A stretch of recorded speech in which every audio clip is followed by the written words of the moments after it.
শেখ হাসিনাকে ফেরত দেওয়ার জন্য বারবার বাংলাদেশের পক্ষ থেকে ভারত সরকারের কাছে অনুরোধ সত্ত্বেও তাকে এখনো ফেরত দেওয়া তো দূরের কথা, এ বিষয়ে একটি শব্দও খরচ করছে না নয়াদিল্লি, যা ১৫ মাস ধরে দুই প্রতিবেশী দেশের মধ্যে উত্তেজনার অন্যতম কারণ হয়ে উঠেছে। এখন হাসিনাকে মানবতা বিরোধী অপরাধে দোষী সাব্যস্ত করে মৃত্যুদণ্ড দেওয়ার ঘটনায় এই উত্তেজনা নতুন উচ্চতায় পৌঁছাবে বলে আশঙ্কা করা হচ্ছে। এমনটাই বলছে আন্তর্জাতিক গণমাধ্যম আল জাজিরা। যদিও ভারত হাসিনা পরবর্তী বাংলাদেশ সরকারের সঙ্গে সহযোগিতামূলক সম্পর্ক গড়ে তুলতে আগ্রহী, কয়েকজন ভূ রাজনৈতিক বিশ্লেষক বলছেন তারা এমন কোনো দৃশ্য কল্পনাও করতে পারছেন না যে নয়াদিল্লি হাসিনাকে মৃত্যুদণ্ডের মুখোমুখি করতে বাংলাদেশে ফেরত পাঠাবে। আল জাজিরার বিশ্লেষণ বলছে, হাসিনা বাংলাদেশের দীর্ঘতম সময় ধরে প্রধানমন্ত্রীর দায়িত্ব পালন করেছেন। এ সময় হাজার হাজার মানুষকে জোরপূর্বক গুম করা হয়েছে, অনেককে বিচার বহির্ভূতভাবে হত্যা করা হয়েছে। ওই সময় নির্যাতনের ঘটনা সাধারণ বিষয় হয়ে উঠেছিল এবং রাজনৈতিক প্রতিপক্ষের অনেককে কোনো বিচার ছাড়াই কারাগারে পাঠানো হয়েছে। গত মঙ্গলবার ঢাকার পররাষ্ট্র মন্ত্রণালয় নয়াদিল্লির বিরুদ্ধে কণ্ঠস্বর আরও জোরালো করেছে। মন্ত্রণালয় ভারতের সঙ্গে একটি প্রত্যর্পণ চুক্তির কথা উল্লেখ করেছে। তারা বলছে, প্রত্যর্পণ চুক্তি অনুযায়ী হাসিনাকে বাংলাদেশে ফেরত পাঠানো নয়াদিল্লির জন্য আবশ্যিক দায়িত্ব।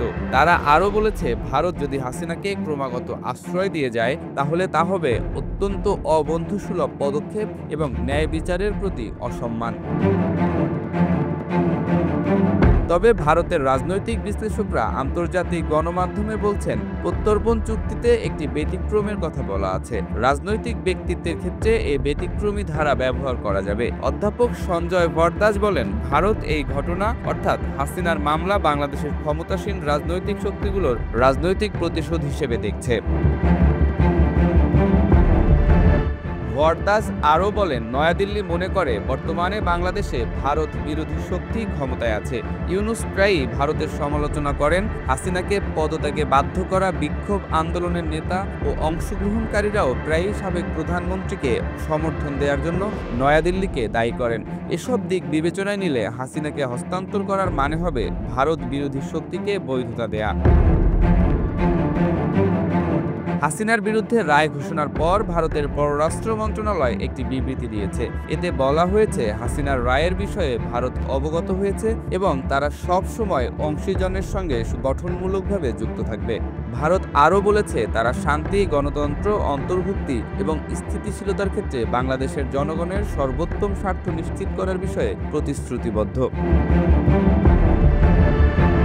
পিনাক চক্রবর্তী বলেন, বাংলাদেশের অন্তর্বর্তী সরকারের অধীনে দ্বিপক্ষীয় সম্পর্কের টানাপোড়েন থেকে যাবে, কারণ তারা বারবার বলতে থাকবে ভারত আমাদের কাছে হাসিনাকে ফেরত দিচ্ছে না।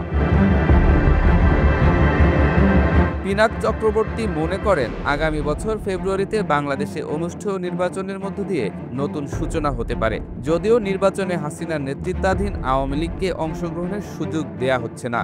বড় বিরোধী দল বিএনপি সহ অন্যান্য বড় রাজনৈতিক শক্তি ভারতের সমালোচক। তবু নির্বাচিত প্রশাসনের সঙ্গে কাজ করাটা ভারতের জন্য স্বস্তির হবে। ভারতের দক্ষিণ এশিয়া বিষয়ক বিশেষজ্ঞ অধ্যাপক শ্রীরাধা দত্ত বলেন, হাসিনার বিষয়ে ভারত জটিলতার মধ্যে পড়েছে, কিন্তু বাংলাদেশে তার প্রতি জনগণের ক্ষোভকে তারা উপেক্ষা করতে পারে না। শ্রীরাধা আরও বলেন, স্বাভাবিকভাবেই নয়াদিল্লি চাইবে ভবিষ্যতে কোনো না কোনোভাবে আওয়ামী লীগ আবার ক্ষমতায় ফিরুক।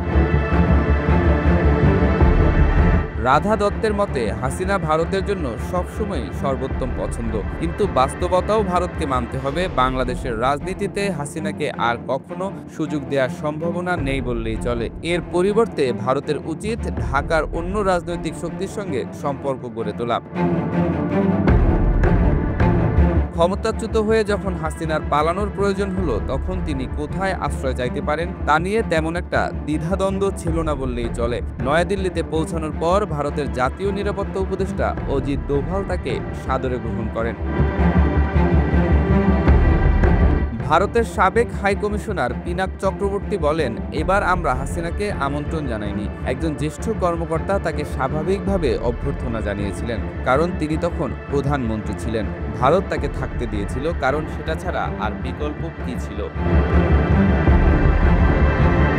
পিনাক আরও বলেন, হাসিনা কি বাংলাদেশে ফিরে যেতে পারবেন, বিশেষ করে এখন যখন তার বিরুদ্ধে মৃত্যুদণ্ডের রায় হয়েছে। তিনি ভারতের প্রতি বন্ধুসুলভ ছিলেন এবং এ ব্যাপারে ভারতের নৈতিক অবস্থান নেওয়া প্রয়োজন।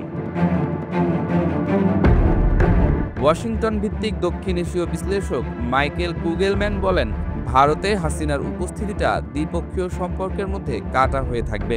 তবে এর মধ্য দিয়ে ভারত তার মিত্রদের প্রতি বিশ্বস্ত থাকার প্রতিশ্রুতি পালন করতে সক্ষম হয়েছে। তবে কুগেলম্যান মনে করেন, এমন পদক্ষেপ নয়াদিল্লির জন্য দীর্ঘমেয়াদী রাজনৈতিক সুবিধাও নিয়ে আসতে পারে। কুগেলম্যানের মতে, হাসিনার রাজনৈতিক প্রভাব এবং তার দল আওয়ামী লীগের ভবিষ্যৎ সম্পূর্ণভাবে উপেক্ষা করা যায় না। হাসিনা একটি পুরনো পরিবারকেন্দ্রিক দলের নেতৃত্ব দিচ্ছেন। দক্ষিণ এশিয়ার রাজনৈতিক ইতিহাসে দেখা যায়, এমন দলগুলো সাময়িকভাবে কঠিন সময়ের মধ্যে পড়ে, কিন্তু তারা পুরোপুরি বিলীন হয়ে যায় না।